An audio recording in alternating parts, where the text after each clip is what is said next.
Welcome back to Green Bay Explorer. Today I'm going to show you how I'm transplanting my hydrangea here to its new home.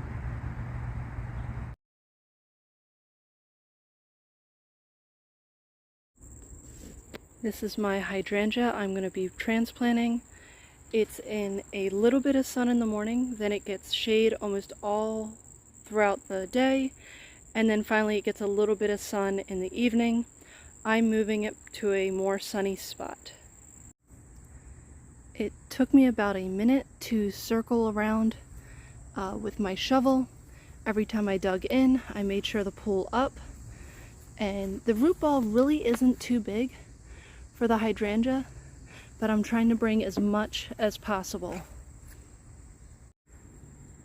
My hydrangea wasn't the only thing I dug out. I dug out my pink coneflowers and my black-eyed Susans. You can kind of see where I took them. Look at all that I got just from that little patch, and there's still a good amount there. Let's see what else I can grab. Coming back to my hydrangea, the first thing I made sure to do was store it in a nice sturdy container and immediately watered it. But I wasn't able to transplant it right away. So what I did next really helped to save and preserve it, and as you can see, it looks like it's been perfectly fine untouched this whole time. As you can see, a lot of my other plants are still here that I was transplanting, but my hydrangea was sitting right here in this container of water. I kept everything in the shade, and the water sits about an inch and a half deep. And the reason I did that was I wanted to have continuous water and moisture. I didn't want it to dry out in this hot summer month of August. If your August is cooling down, it's okay, but my August is still pretty hot. I'm in Michigan, so I had to keep it cool. By putting the water there, it really protected it. Let's keep transplanting. We can walk back down. You can see this is where I'm really transplanting my garden. Keep following me. I'm going to have a ton of videos talking all about it, but in this case we're talking about my hydrangea right now. So let's get planting. I'm going to take it out of its bin, and then, well, not yet. I'm going to dig the hole first. Then I'm going to take it out of its bin, measure it once more, and then come back and I'll be planting it, and I'll take step by step of how to do that. I'm working on digging a nice big circle, and right here I'm making sure to dig around, and I'm taking all this sod and repurposing it. I will not throw this away. That's why I'm being extra careful. I have my hole dug out. It's about the size of the pot right now. I want my hydrangea to get a little bigger and have a good root base, so I'm actually going to make the hole just a slight bit bigger. Dig it deep, dig it round, loosen up all the soil. That way the roots don't have to battle the soil beneath. Most of the soil is actually kind of sandy with a bit of clay. If you have clay soil, definitely dig it a lot bigger, because the clay is just going to fight the roots. It's a lot harder for it to expand. That's why mine's been about the same size forever, because it came from clay soil versus a little bit of sandy or slightly maybe rocky soil. Here's a look at the root ball before I place it in the hole. My extra soil that I will be using, I put into a separate bucket, and now I'll be placing it in. It's a little hard to see in the sunlight, but you can see the darker soil down there. That is soaking wet compost.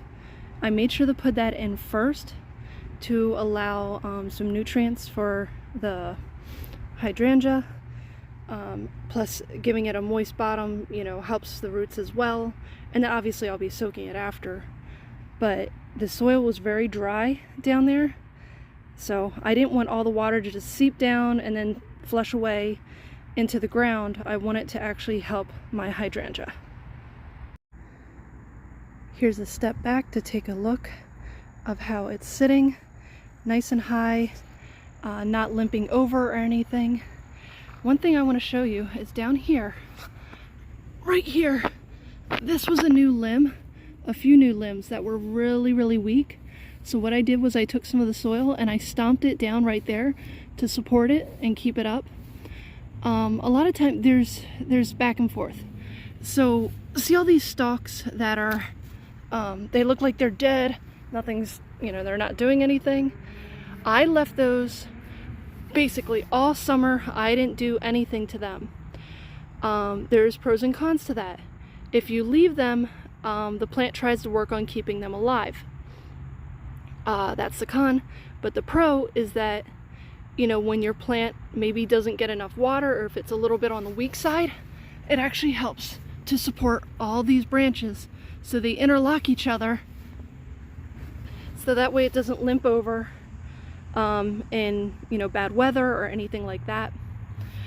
One thing you also want to note is don't cut it all the way to the ground either, because let me find one. Here we go. There's one right there. See how that one is branching off from that apparently dead stalk right there? That's why you don't want to cut them right away. Until you start seeing growth, don't cut them. Well, I guess at this point, if you wanted to cut them, you don't see any growth off of them, go ahead, but that's some bonuses to leaving them. But now that, it's getting toward the end of the season, and they support it enough, I will come in and actually cut them now. But that's why I left them in the beginning of the season, is to help support the other branches and to potentially grow some new branches like you saw. Here's a nice clean look without all my tools everywhere. And let's take a close up at the flower. It's just starting to bloom, so that'll get a lot brighter. And I have a few other blooms coming as well. Follow me to see how this does. Welcome back to Green Bee Explorer. Today I'm going to show you how I take care of my black-eyed Susan and maybe a little bit of coneflower as well, the pink one.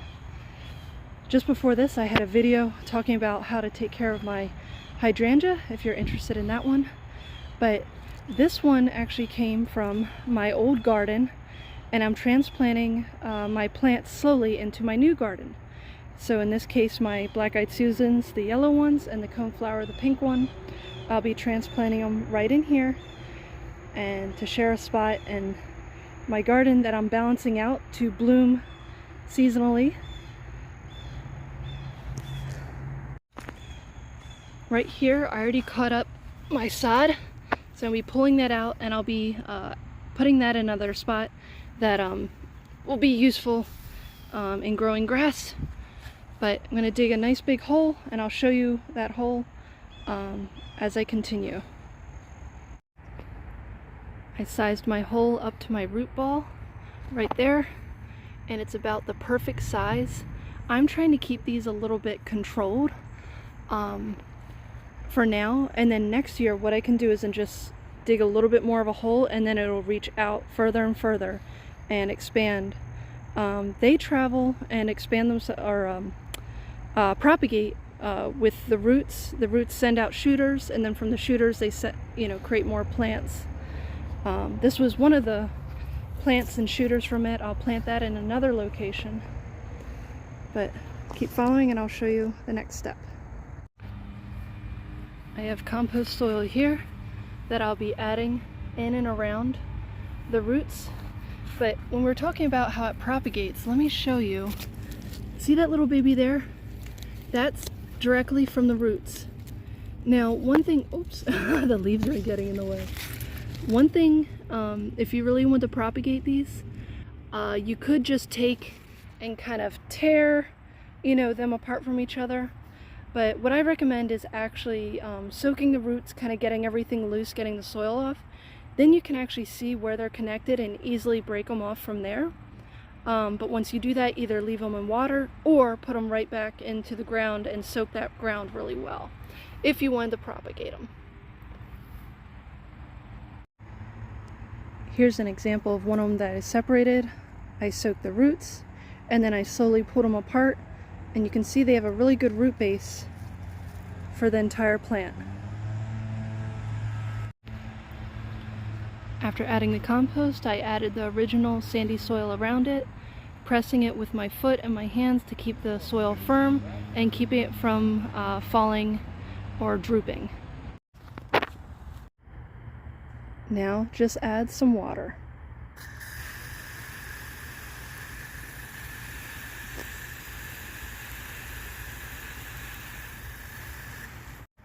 One thing I want to show you with watering, I made sure to add little divots, tiny little holes. That way the water's collecting around the plant versus just running off into the grass. Saves you a little bit of water, and it definitely helps hydrate the plant.